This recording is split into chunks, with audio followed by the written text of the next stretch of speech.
Well, a little unfortunate news. Last Sunday in a suburb of Fort Worth, a man with a shotgun opened fire on members of the congregation of the White Settlement Church of Christ. An usher who was serving communion was killed, as was a member of the church security team who sought to intervene. The head of the church security team, a highly trained firearms instructor named Jack Wilson, drew his weapon and fired a single shot from 50 feet away at the moving target of the killer and took him down with a headshot. Total, he saved a lot of lives. Well, the total time from the moment the first shot was fired until the intervention by Jack Wilson, 6 seconds. Now, had that church and several of its members not been prepared, there would have likely been multiple victims. I will not utter the name of the murderer. I never name mass shooters because I don't want them ever to become famous. I never want to give evil people the notoriety they seek. But I do want to mention the name of the heroic volunteer security guard. And I will also mention the innocent victims, Anton Tony Wallace, who was serving communion, and Richard White, who first tried to intervene. It's heartbreaking that churches even have to have armed guards, but it's more heartbreaking when they don't, and dozens die. Look, I know gun control advocates contend guns do the killing, but the machete that was used in an attack on a Jewish Hanukkah service last week was proof that it's not guns, it's irrational hate and evil that's behind such mayhem. In the Texas church shooting, the shot that ended the killer was one that even seasoned, trained shooters marvel at. And his quick reaction ended the entire episode, as I said, in 6 seconds.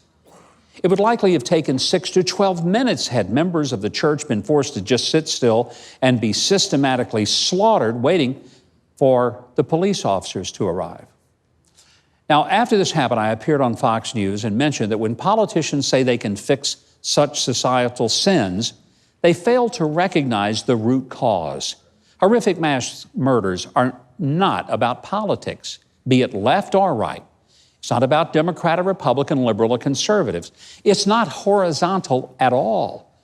It's a vertical issue. It's not left or right, it's up or down.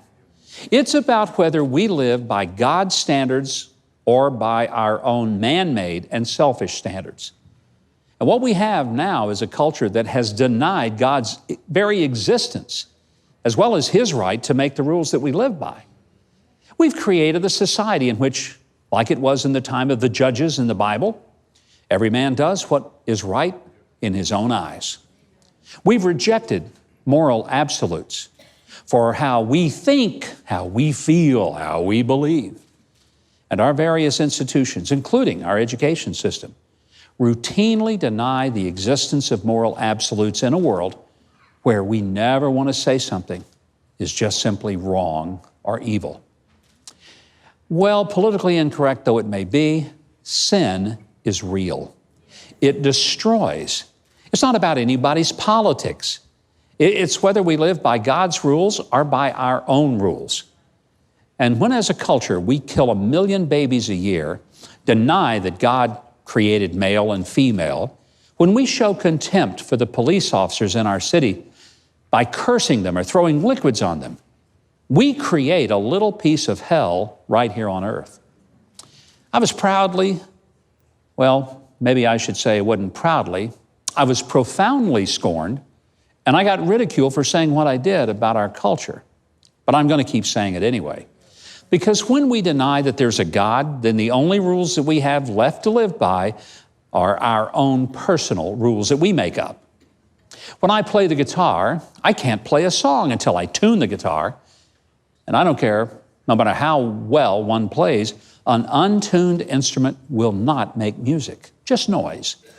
And an instrument isn't tuned to how I feel. It's tuned to a fixed and rigid standard. And when our culture isn't tuned to a fixed standard of what's right and wrong by God's rules, we can't make music, just noise and chaos. I want to be very clear. No politician is big enough or smart enough to fix this. And if one says he or she can, then he or she is lying. We are a nation in need of God, not just more government. And government will always be a lousy God.